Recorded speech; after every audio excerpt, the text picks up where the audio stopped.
A ver, piensen en esto por un segundo. ¿No es increíble que a veces, de las peores crisis, de los momentos de caos total, nazcan formas de pensar completamente nuevas?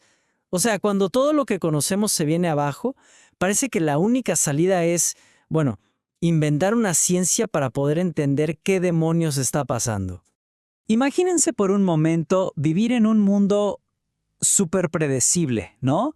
Donde la vida se rige por la tradición, por la fe, por lo que dice el rey y punto. Y de repente, ¡pum!, todo eso se derrumba. De la noche a la mañana las granjas se convierten en fábricas llenas de humo, las aldeas tranquilas en ciudades caóticas y ruidosas, y las certezas de la religión, bueno, son reemplazadas por las preguntas frías de la ciencia. Fue un cambio brutal, de verdad, drástico y rapidísimo que dejó a todo el mundo como ¿y ahora qué?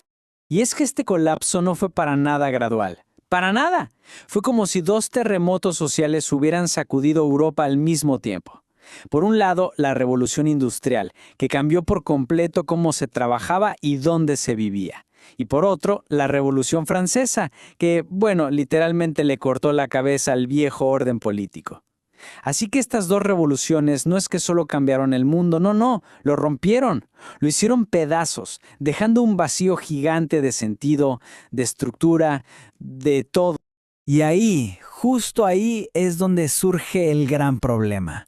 A ver, si la religión ya no te da las respuestas y el rey, bueno, ya no está, entonces, ¿a quién le preguntas? ¿Quién te dice cómo funciona el mundo ahora? Nació una necesidad, pero urgente, de una nueva forma de entender las cosas. Una ciencia que pudiera explicar qué estaba pasando con la sociedad y con un poco de suerte guiarla a un lugar mejor. Esta cita, la verdad, lo resume perfecto. El shock del momento. Pensemos en gente como Saint Simon. Él vivió todo esto en carne propia y estaba, como se imaginan, súper preocupado por el caos. Su obsesión era encontrar un nuevo orden, ¿saben? Descubrir nuevas leyes que pudieran organizar a esta sociedad que estaba naciendo y, sobre todo, evitar que se hiciera pedazos. Y fue justamente un discípulo de Saint Simon, un tal Auguste Comte, el que le puso nombre a toda esta búsqueda: positivismo. Y su idea era, súper audaz. Dijo, basta ya de pura especulación filosófica. Para él, lo positivo era lo real, lo que se puede ver, medir, contar. Creía, imagínense, que si podíamos encontrar las leyes de la sociedad, así como Newton encontró la ley de la gravedad, entonces podríamos, casi como ingenieros, construir una sociedad mejor, ordenada y próspera. Bueno, esta búsqueda de leyes sociales nos lleva a los que podríamos llamar los primeros grandes arquitectos de la sociología. Y el primero de ellos, Émile Durkheim, tenía una obsesión, una pregunta que no lo dejaba dormir: la cohesión.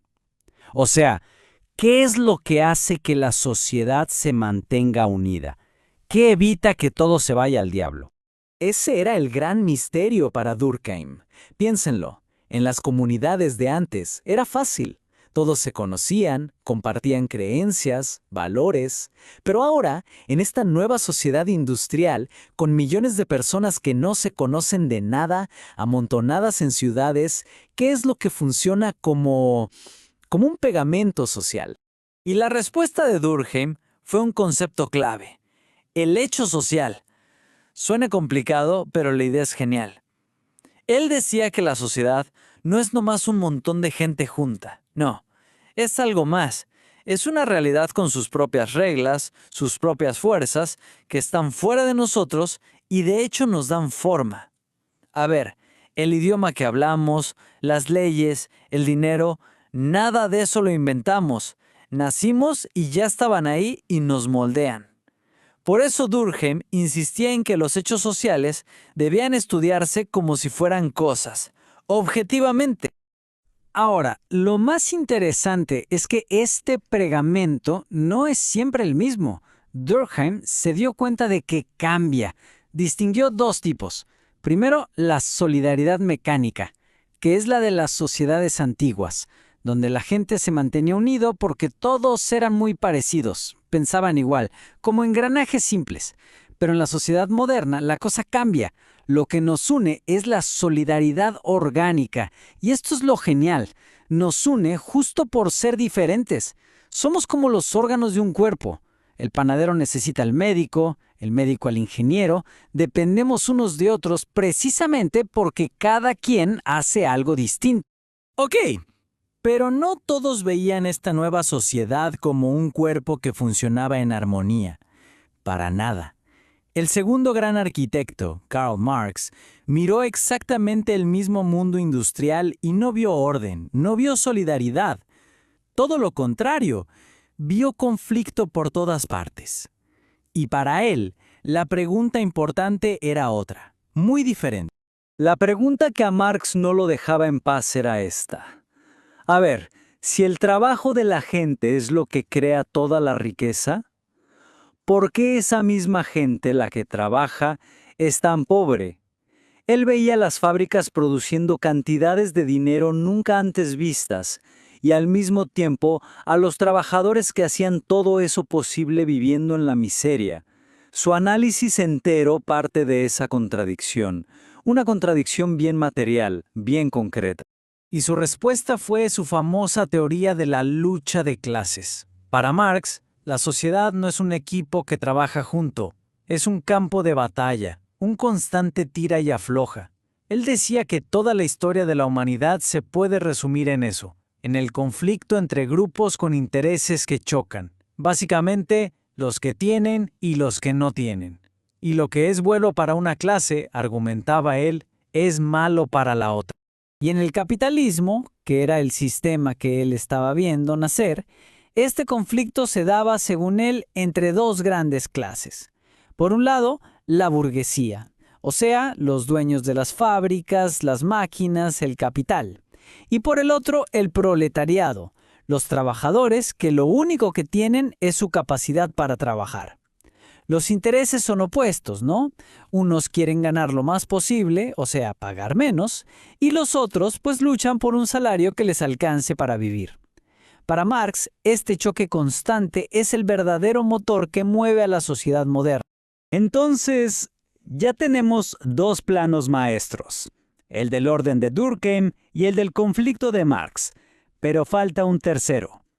El tercer gran arquitecto, Max Weber, llegó con una propuesta muy distinta. Él dijo, un momento, para entender la sociedad no es suficiente ver las grandes estructuras o el conflicto económico. Hay que ir más adentro. Hay que entender los significados, las ideas, las motivaciones que tiene la gente. La pregunta de Weber es, si se quiere, más íntima, más subjetiva. A él no le bastaba con saber qué pasa en la sociedad. Quería saber por qué la gente hace lo que hace. ¿Qué está pasando en sus cabezas? ¿Qué sentido le dan a sus propias acciones? Y aquí entra su concepto clave, la acción social, que básicamente es cualquier cosa que hacemos pensando en cómo van a reaccionar los demás. Para Weber entonces, la sociología no podía ser una ciencia que solo mira desde lejos y toma notas. Tenía que ser una sociología comprensiva, interpretativa. Tenía que, literal, ponerse en los zapatos de la gente para entender por qué hacen lo que hacen. Si es por costumbre, por emoción, por sus valores o porque simplemente están calculando qué les conviene más. Y justo esta perspectiva de Weber, la que se enfoca en nuestras intenciones y significados, nos lleva de cabeza a un problema, a un desafío enorme que hace que la sociología sea una ciencia única, diferente a todas las demás. El desafío de que el objeto de estudio, somos nosotros mismos, seres conscientes, libres, que pensamos y sentimos. Y aquí viene la pregunta del millón. ¿De verdad se puede predecir el comportamiento de seres que saben que los están estudiando? Piénsenlo. Es un problemón. Esta comparación lo explica de maravilla. Un astrónomo puede pasar toda la noche mirando Júpiter con un telescopio. Y Júpiter ni se entera, no va a cambiar su órbita por eso. Pero con la gente la cosa se complica. Si un sociólogo publica un pronóstico electoral que dice que va a ganar el candidato a lo mejor los que apoyan al candidato B se asustan y salen a votar en masa, o los del A se confían y no votan y al final el resultado cambia. ¿Se dan cuenta? El simple hecho de estudiar la sociedad puede terminar cambiándola. Este fenómeno tiene un nombre: la profecía autocumplida. Hay una frase famosa en sociología, el teorema de Thomas, que dice algo así como: si la gente define una situación como real, esa situación se vuelve real en sus consecuencias. El ejemplo clásico es el de un banco. Imaginen que corre un rumor, totalmente falso, de que un banco va a quebrar. Si suficiente gente se lo cree, ¿qué pasa? Todos corren a sacar su dinero. ¿Y cuál es el resultado? Que el banco que estaba perfectamente bien, ahora de verdad quiebra. El rumor falso creó una realidad terrible. Y esta cita lo resume todo, ¿no? Resume tanto el desafío como, para mí, la belleza de la sociología. La idea es que las personas, como somos seres libres, podemos cambiar el resultado de cualquier pronóstico que se haga sobre nosotros una vez que lo conocemos. O sea, no somos rocas ni planetas, no somos objetos pasivos, somos sujetos activos. Interpretamos, reaccionamos y a veces hasta le llevamos la contra a las predicciones que hacen sobre nosotros. Así que al final la sociología nació del caos, para darnos al menos 3 grandes mapas para tratar de entender el mundo. El mapa del orden de Durkheim, el mapa del conflicto de Marx y el mapa del significado de Weber. La pregunta final, y creo que es la más importante, no es cuál de los 3 tiene la razón.